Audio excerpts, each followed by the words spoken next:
Hello everybody, Jamie here from FM Scout. In today's video, we're going to be bringing you 6 interesting teams to manage on FM20. It's getting to that time of year now where people are kind of finishing their lower league saves or their current saves, and they are asking us what nations and what leagues they should do. And we've got 6 really good teams here. I wish I could do all 6, but I just haven't got the time. And if you guys decide to go and do this, let me know in the comments, update us, tell us how it's going. If you have already started with one of these teams, let us know how you're getting on with that club. These clubs are really good. A lot of history with these clubs. They aren't quite doing as well as they should be in real life, and it'll just be a good challenge. Let's get right into it. So, the first ones, we're in Bulgaria. The first 2 clubs, as you can see on the screen, are in Bulgaria. Levski Sofia and CSKA Sofia in Bulgaria, the most successful and famous clubs in the country, but they didn't win the league for 10 years.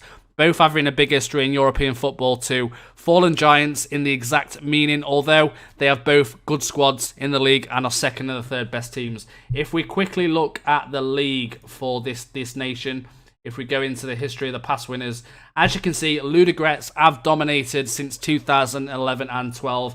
CSKA Sofia and Levski Sofia have kind of been in the limelight. So this club, you would have noticed these in the Champions League quite a lot.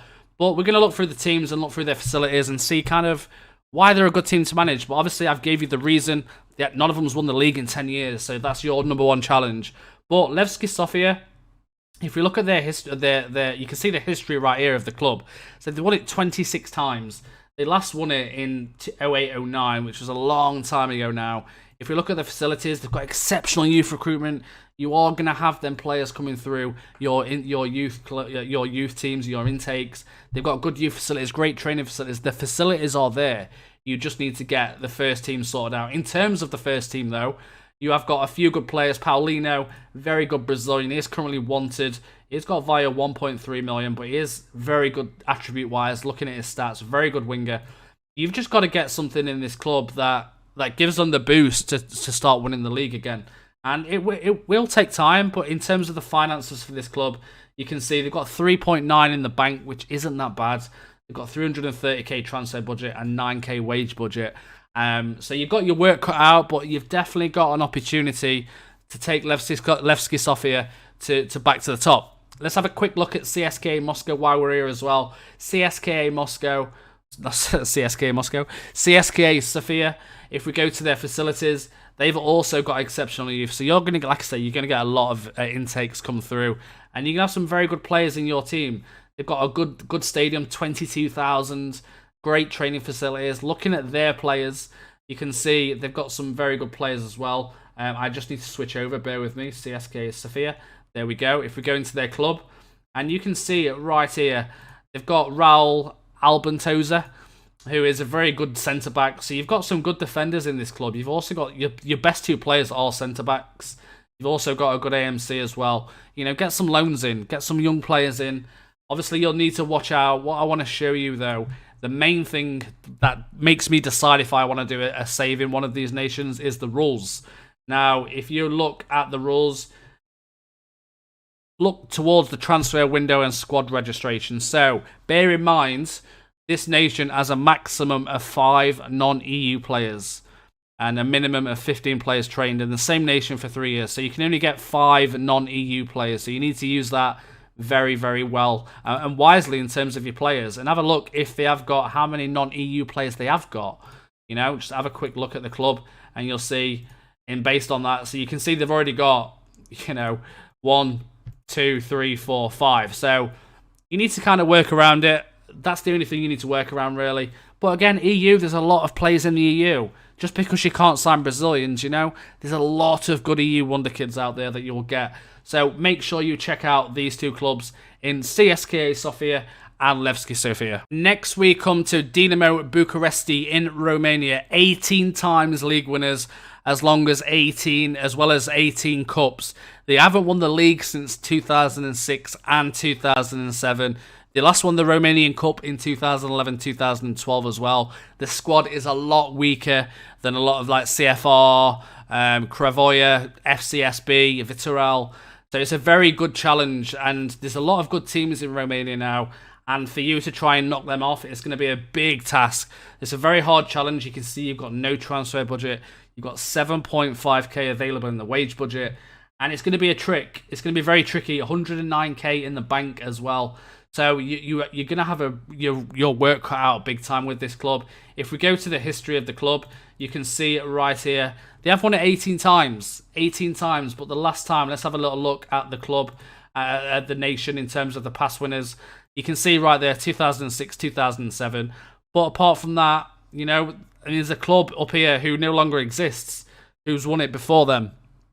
So obviously CSKA Bucharest, CFR Cluj are going to be the teams you need to watch out for. They're kind of the powerhouses of Romania. But you have got a few good things to go with Dinamo Bucharest. So in terms of the facilities, they've got good youth recruitment. They've got great training facilities. They've got a 15k stadium. They've got it was rebuilt. It's getting rebuilt in 2020 as well. You are paying 310k per year on rent. You've got good youth facilities, great training, good corporate, good academy coaching. So you've got all the fundamentals you need to be a good club. In terms of some of the players, they've got Dan Nistit, who is a 31-year-old Romanian. Only made one cap for Romania, but he is a box-to-box midfielder. Very good box-to-box midfielder, might I add. Also, awesome mental attributes as well. You've got a Croatian Pulic as a centre-back. The problem is you've got a very aging team. If we look at their age of the club, you have also got some potential, but maybe you guys need to bring in some quality, maybe 20, 21 years old. Let's have a little look at the rules of Romania, because I don't know them myself. We go to the rules section and go down to transfers, window, and squad registration. So you got a maximum squad of 25 players, a maximum of 4 non-EU players. So not that bad, really. I mean, again, obviously Bulgaria was 5 non-EU players. Romania is 4 non-EU players, so it's not that bad. So, yeah, you can still get a lot of European good players in the club. And again, get your scouts out, get your assignments set up, start scouting them wonder kids. And honestly, I think you could turn this club around. But let me know in the comments if you do decide to go with Dinamo Bucharest. Okay, we're going to talk about Panathinaikos now. 20 times Greek League winners, 1 Champions League runner-up, 2 semi-finals. Obviously, you would have heard about Panathinaikos in terms of the financial problems. They are really struggling with financial problems. I think they had a transfer embargo last year. Unsure if it's on this year. But you have the likes of, obviously, Olympiacos, AEK, PAOK. There's a lot of better clubs now in that league than Panathinaikos. If we look at their balance, they have 442k in the bank, which isn't that bad. They've got no transfer budget, though. They've only got a small wage budget also. 139k. Can we have a look at if they've got any loans, anything like that? I can't remember where to find it, but they are predicted to finish 4th this year. Of course, you have got some local derbies. If we go to their facilities now, you've got adequate youth recruitment, so the facilities aren't the best. Something that you guys definitely need to improve so you can start getting the best Greek regens in, or new gens. Year rebuilt 2004 for the stadium, 69,000 stadium though. So if you can start getting them attendances up, it would be amazing. If we look at the players that Panathinaikos have got, you know, Bartsch Fakeld, Schenkeveld is probably the best player, 1.7 million value. Kurbelis is good as well. We've got Insua. Is that the Insua? It's not. I was thinking of the Argentinian who played for Liverpool, but it's not. Yeah, so you've got some good players. You've got a good left back, you've got a good centre back, DM and centre mid, and a good centre back. You've got Macheda as well, who used to play for Manchester United. Overall, you've got a pretty decent team. Let's have a quick look at the rules for Greece. So if we go into the rules, we're going to have a look at the transfer window. So maximum of 8 non-EU players, so definitely potential. Get the 8 wonder kids in. When you start doing your assignments, definitely start looking for 8 wonder kids and you'll be absolutely fine. So that is Panathinaikos in Greece. Into Croatia now. So Hajduk Split in Croatia. A league with a lot of talented homegrown kids. 6 times Croatian First League winner and 6-time Croatian Cup winners. They also won the Yugoslav First League 9 times and the Yugoslav Cups 9 times. The biggest club in Croatia in terms of attendances, but has real big problems on the football field. This summer, Hajduk was eliminated in the first preliminary round of the Europa League by Maltese side named Grizia United. So there's a lot of problems with Hajduk Split, but they are one of the best or biggest clubs in Croatia. So they are predicted to finish 2nd. If we look at their past winners, They haven't won it since 2004, 2005. Dinamo Zagreb is the club you're going to compete with. And also Rijeka as well. So there's a lot of big clubs now. A lot of homegrown players are coming through Croatia. And there are some very good players as well. If we go to the club of Hajduk Split, you can see they are 3-star rep. They've got a good rep.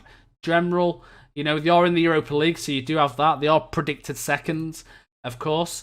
They've got good youth recruitment, excellent academy coaching. They've got good training facilities as well. 34,000 all-seater stadium. They've got a lot of affiliates as well, so you've got some things to work with. And yeah, overall, a very good team to take over. If we look at their squads, they have got some very good players. So Posovic, Kaktas, Hamza, Juric. They've got some really good players. And if we look at, you've got one of the best goalkeepers in Croatia at the minute. So he's a very good keeper if you can keep hold of him. 3.5 million value as well. Players like this you'll need to compete, obviously, in Europe. One thing I want to look at is the rules for this nation, because I believe Croatia's got a bit of a weird rule system. According to this, they haven't. Maximum of 6 players allowed on long-term loans from the same club in a season. I thought they had some, unless I'm thinking of someone else. Someone else might be able to clarify, but I thought Croatia was quite a hard team. I thought you had to have a lot of Croatians. But according to this, I'm completely wrong, because they've got a hell of a lot of different nationalities in the team. So maybe I'm thinking of somebody else. But yeah, that is Hajduk Split. The next club is Dinamo Minsk in Belarus. Not a nation that I've ever really thought about playing in. I know a lot of my friends do play in Belarus, and they say it's one of the best saves they've ever done. But we're going to look at Dinamo Minsk, the most famous club in Belarus, as well as Bate Borisov. But they didn't win a trophy since 2004. They've won the Belarus First League 7 times, and they also won the Soviet League in 1982. But Dinamo Minsk are a club that is in the limelight of, like I say, Bate Borisov. If we look at the history of the nation, you can see Bate Borisov have just dominated year on year. So if you can knock them off, I mean, Dinamo Minsk have finished 2nd, 3rd around recent times, but you are in the shadow of Bate Borisov, and you do need to try and get out of that shadow. If we look at the squad, or let's have a look at the facilities. So you are in the Europa League. Whether you're going to do much in the first few years, I'm not entirely sure. It's going to take you a while to get this club to where it needs to be, but it's a really good feeling if you do. If we go to the facilities, they've got a 20,000 all-seater. The rent, you get 100% of the gate receipts. And you've got good youth recruitment, good youth facilities, good training facilities. Now, of course, let's have a look at the team of Dinamo Minsk. So looking at this, you've also got quite a lot of Belarusians, but you've also got a few Russians and stuff like that as well. Yaya is one of your best players, along with Shitov. Shitov is a right-back, wing-back, a very good player, 32 years old though. And you've also got, like I say, Yaya, who is a ball-winning midfielder or ball-winning midfielder in the middle, 29 years old, 75k value, 4-star ability based on this team. Very good DM to have, and a DM you're going to need in this league. If we look at the rules, is what I want to look at in Belarus, because I'm not sure of these. So you've got maximum squad of 60 players, a minimum squad of 15 players, and it doesn't look like there's any rules, which is absolutely brilliant. So yeah, that is Dinamo Minsk. Hopefully there's some challenges on here that you guys are going to take on. And yeah, please let me know in the comments if you are going to take one of these on. I'm really intrigued to see what you guys do on your FM save. So please write in the comments, update me on your current save, and I'll see you all next time. Goodbye, everybody.